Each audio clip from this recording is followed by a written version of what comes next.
Hello বন্ধুরা, আমি দোয়েল তোমাদের সঙ্গে আরও একটা নতুন ভিডিও শেয়ার করার জন্য চলে এসেছি। আজকে একটা হালকা পাতলার মধ্যে রেসিপি করে তোমাদেরকে দেখাতে চলেছি। তো চলো দেখে নেওয়া যাক।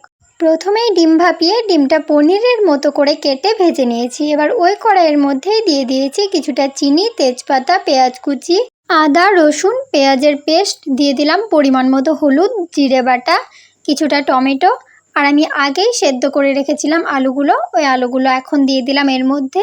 একটু নাড়াচাড়া করে দিয়ে দিলাম সবজি মশলা। সবজি মশলাটা দেওয়ার পরে দিয়ে দিলাম পরিমাণ মতো লবণ, একটু ধনেপাতা ছড়িয়ে নাড়াচাড়া করে দিয়ে দিলাম পরিমাণ মতো জল। যেহেতু এটা হালকা পাতলার মধ্যে রান্নাটা করতে চেয়েছি, তো জলটা একটু বেশি পরিমাণে দিয়েছি। আমার এই ছোট্ট ভিডিওটা তোমাদের যদি ভালো লেগে থাকে তবে প্লিজ একটা লাইক করে দিও।